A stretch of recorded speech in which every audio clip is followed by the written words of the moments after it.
Toda semana, no quadro de finanças, a gente fala sobre a importância de ter uma reserva de emergência, de saber fazer o seu dinheiro render. Mas nem sempre é tão fácil começar a poupar, né? Hoje, o quadro foi pensado para você que ainda não conseguiu dar o primeiro passo. Já fica com o celular na mão para mandar a sua dúvida para cá. Luciane Quedo já chegou.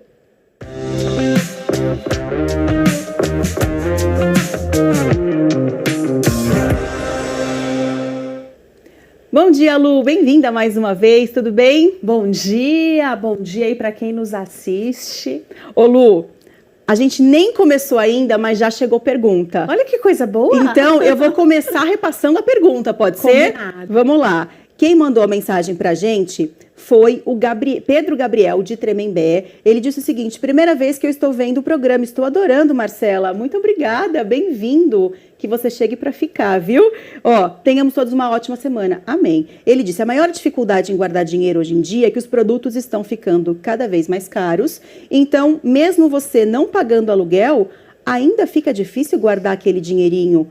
Pedro Gabriel, é por isso que existe toda semana o nosso quadro de finanças aqui do Novo Dia. A gente vai te ajudar. A gente, principalmente Luciane Quedo, que é quem tem todas as informações e o caminho para a gente chegar lá.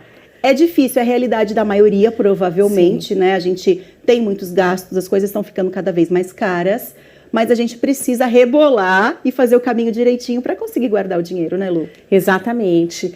João Gabriel, o importante é começar.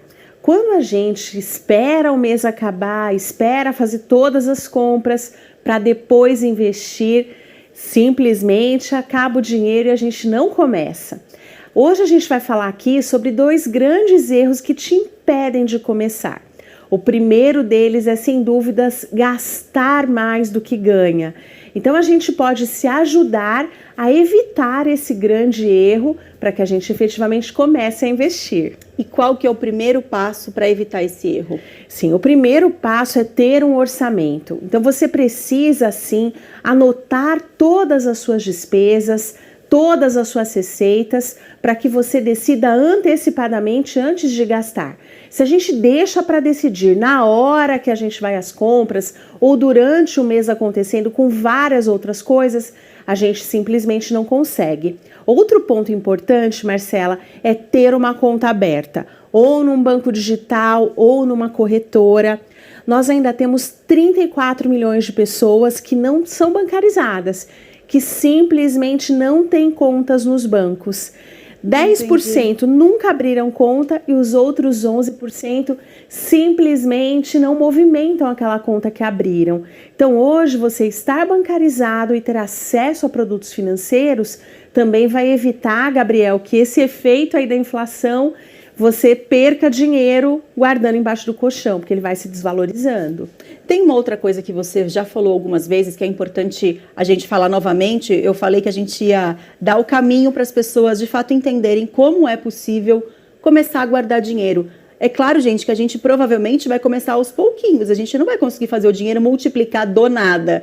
É uma série de etapas que a gente... Tipo um checklist, sabe? Fiz o meu planejamento, ok. Sei quanto eu ganho, ok. Sei quanto eu gasto, ok. A gente vai fazendo juntos esse checklist para chegar lá, né? Mas você fala muito nessa questão da organização, da tal da boca do jacaré. E isso entra também nesses primeiros passos, né, Lu? Com da certeza. Organização e de se as coisas estão muito caras, porque estão mesmo, e o salário não acompanha. É fato, é triste, mas é real. A gente precisa não deixar que essa boca do jacaré engula a gente, porque se a gente não se cuidar, ela vai engolir. Exatamente. Aí, para a gente abrir essa mandíbula, a gente precisa gastar menos e ganhar mais.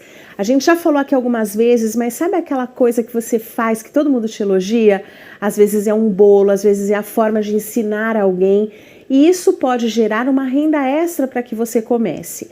E quando você começa a investir, você vê aquele dinheiro crescendo e não precisa aqui de muito para começar, com R$30 você consegue começar a investir, você vai vendo ele se multiplicando e aquilo vai dando uma alegria, né, Marcela? Sem você dúvida. Vê ali que você teve êxito, que aquilo está crescendo e você é estimulado cada vez a fazer isso crescer mais. Então, por isso que é tão importante dar o primeiro passo, iniciar e não esperar ter muito dinheiro para começar. Comece agora com o que você tem, onde você está hoje. E só da gente saber, de a gente se organizar e falar, ó, peraí, conseguir fazer sobrar R$10, pô, já é alguma coisa. A gente tem que saber valorizar as pequenas quantias, porque de pouquinho em pouquinho que a gente vai chegando lá. Com Hoje certeza. sobra 10, daqui a pouquinho vai sobrar 15, depois 20. Exatamente. E aí a gente vai multiplicando o nosso investimento. E vamos fazer uma continha. Se eu consigo ser eficiente, fazer trocas inteligentes, uma vez por semana e economizo R$10, no final do mês são 40. Quando a gente multiplica isso por 12, a gente já vai ter 480. E quando isso está investido, hoje a gente consegue mais ou menos 13% no investimento bem básico. A Selic foi a 13,25 na semana passada. Então você já consegue ver isso se multiplicando. Então quando é pouquinho, Marcelo, eu gosto sempre de anualizar. Multiplica isso pela quantidade de vezes que você usa no ano. É verdade. Que aí você tem uma noção mais ampla do valor. E dá mais valor àquele valor menor do dia a dia, né, Lu? Tem uma pergunta que chegou aqui da Geralda Santos, de Caçapava. Ela falou, eu quero guardar, mas não sei qual é a melhor maneira. Sim, a melhor maneira, Geralda, se você não tem conta ainda numa instituição financeira, abra. E sugiro você começar pelo Tesouro Direto. O Tesouro Selic, ele é o ideal para investidores iniciantes, para quem está começando, que é um investimento líquido. Se você precisar dele, ele está lá. Ele é um investimento que não vai ter oscilações negativas. Está muito favorecido neste momento em que a Selic está alta, que é a nossa taxa básica de juros do país. Assim como está mais caro tomar dinheiro emprestado, também está melhor aí o rendimento para quem tem dinheiro e faz o investimento. E ele vai estar sempre ali à disposição para quando você precisar. Às vezes as pessoas têm medo da segurança. Ele é um investimento mais seguro do que a poupança, tem risco soberano. Então dá para começar agora com pouquinho.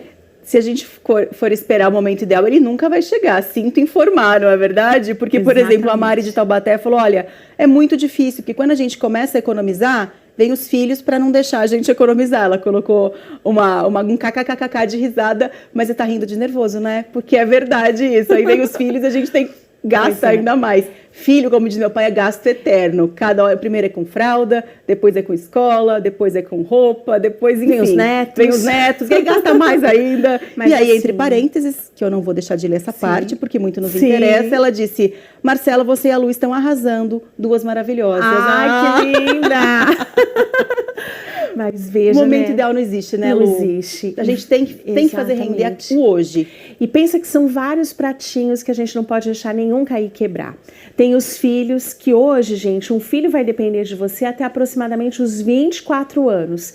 Então, se ele nasceu agora, Marina, e chegando no primeiro ano, tem mais 23 pela frente. Nesse período, costuma ser a nossa fase áurea financeira, aquela fase que a gente ganha mais no trabalho. Então, também é o momento ideal para que a gente consiga se organizar lá para o futuro. Durante este período, a gente também quer realizar alguns sonhos, fazer viagens de férias, curtir bons momentos. Então veja que são vários pratinhos, além de uma reserva de emergência que a gente tem que girar simultaneamente. Não dá para esperar os filhos ficarem criados para a gente começar a pensar na aposentadoria. Pode ser que quando isso aconteça a gente esteja lá numa fase de declínio. Também não dá para a gente deixar de fazer a reserva de emergência olhando só os filhos, porque até uma eventualidade com eles pode fazer com que a gente se endivide. Sim. Você comentou da gente falar dos 2 passos principais, né? Sim. O segundo passo principal para a gente ter essa reserva de emergência e depois começar a investir, qual que é? É não quitar todas as dívidas antes de começar a investir. Assusta, né? Não quite todas as dívidas. Prestem atenção na explicação. Agora vem comigo. o ouro. Exatamente. Na verdade, existem dívidas que são boas e existem dívidas que são ruins. Então, se você está parcelando a fatura do seu cartão de crédito, e aqui eu não estou falando das compras parceladas, e sim ali daquela fatura que chega no dia do vencimento, você não tem dinheiro para pagar. Se você está usando o limite do seu cheque especial, já quase que incorporou ele ali na sua renda e pensa que ele é seu, esquece que ele é do banco, essas dívidas são ruins. A gente precisa eliminá-la aí o quanto antes. Se você não tem dinheiro, vale a pena fazer um parcelamento, colocar dentro do seu orçamento e, sobretudo, parar de gastar com supérfluos. Mas tem dívidas que são boas. Então, por exemplo, a sua casa financiada, muitas vezes um carro financiado, dívidas alongadas, contratadas com um custo baixo. Essas a gente não precisa eliminar, gente. Vejo muitas pessoas que às vezes têm um dinheirinho sobrando, correm lá pagar 2 mensalidades ali, né? 2 parcelas do carro ou 2 parcelas, 3 do financiamento imobiliário. Muito melhor do que isso é que você efetivamente comece, que tenha a sua reserva de emergência, porque as emergências acontecerão. A gente não sabe se serão hoje, amanhã ou semana que vem, mas eu te garanto que a gente pode ser surpreendido com um cano de água que estoura, pneu do carro que fura, o taquinho do sapato que sai. E tem horas que parece que tudo acontece na mesma semana, né? Cada dia que você não tá programando um gasto, tem um gasto extra que vai lá. É o carro que pifia. Ai, gente, é difícil. É por isso que é tão importante, e a gente bate tanto nessa tecla da gente começar a se organizar, porque o perrengue vai chegar. Vai. A gente só precisa estar um pouco mais preparado para não sofrer tanto, não é? Exatamente. Quando ele chega e encontra a gente ali prontos, vigilantes, esperando por ele, e aí quando eu tenho uma reserva de emergência, não tem problema gastar, ela foi feita para isso, para esses momentos. Então eu vou lá, empresto, resolvo o problema e assim que isso passar, eu devolvo. Então é como se você estivesse emprestando de você mesmo, sem pagar todos aqueles juros abusivos dos bancos. Lu, você é a nossa, tipo, luz no fim do túnel, porque as contas parece que vão chegando, vão engolindo a gente. Aí, o que eu falei? Ah, fizeram, é a Lu no fim do túnel, falaram. Essa piada não foi minha, porque a semana passada eu já fiz um trocadilho que não foi bom, agora eu achei que eu tivesse falado errado. Olha como a minha equipe é. E aí, Lu, as contas vão chegando, vão atropelando, tem horas que você tá com tanto boleto, com tanta coisa, que você fala, ai, como é que eu vou investir? Imagina, nem sobra. Aí é bom que você sempre traz um fio de esperança e mostra pra gente o caminho. Que bom, obrigada, viu? Eu em nome de todo feliz, mundo. Muito feliz que a gente aproveite aí, né? Hoje é um dia que é o solstício de inverno. Muda aqui, né? A fase, muda a estação. É um bom dia para começar a investir. Até borboleta pousando na cabeça de Gabriela Leite, tudo favorável. É isso aí. Lu, muito obrigada. Eu que agradeço. Até terça. Até terça. Um beijo.